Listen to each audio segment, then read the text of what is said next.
So, James, elections in Queensland, that Premier up there, the grinning man, Mr. Steven Miles, not looking quite so good, James. Yeah, well, I think old Giggles is going to wake up with a bit of a frown this morning, Rowan and Rita, because it does look like the LNP has really had a massive swing to them in Queensland. You know, this is off the back of so many failures of that Queensland government. By-elections in Ipswich West, it looks like they're going to lose that. They're going to hold on to Inala, which is Anastasia Palaszczuk's seat. But what this suggests is that come the state election, you know, Labor is absolutely toast, and this will break that Labor stranglehold on mainland Australia in terms of the state and territory governments. Well, let's hope it follows through, Rita, to the federal election. We would like to see that happen as well. We were here not that long ago. Every time this happens, the political class pretend like we've gone through some enormous shift in the country and conservatism is dead. This happened back in 2007, 2008, where every single state government, including Tasmania, it wasn't just mainland, was Labor. Kevin Rudd was around, remember those days?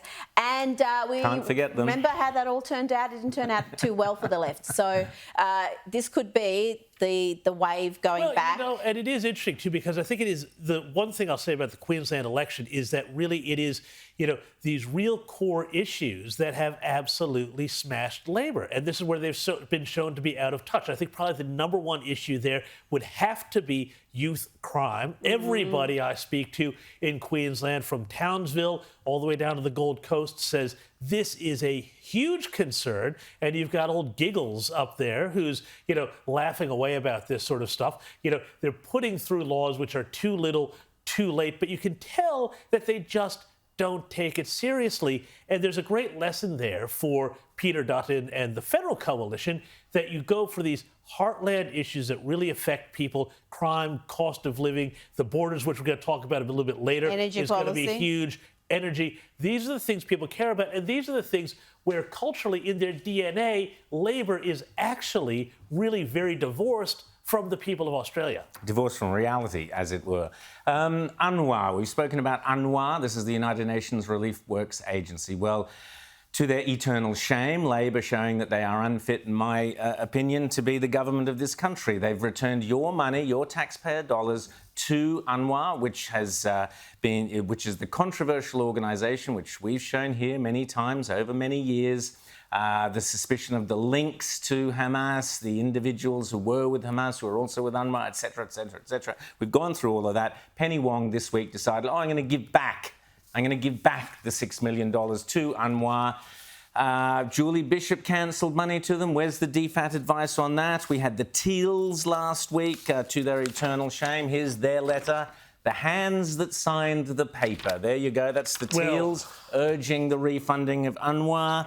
Labor's listening to them, Rowan. I mean, you can't blame the Teals. Labor in bed with the Teals. Yeah, there but you Labor's go. not just listening to the Teals. Labor is listening to the large Muslim populations in some of their seats in Western Sydney, suburban Melbourne, that are really driving this. And the shift between, you know, an older generation of ALP members and politicians who are very supportive of Israel and this new younger generation that is entirely beholden to green ideology. But just on the UNRWA funding, you know, when Scott Morrison cut that in half, there had been advice. They knew that there were links and issues. It was Julie Bishop. It was under Turnbull. And UNRWA and Hamas, that there were concerns around this.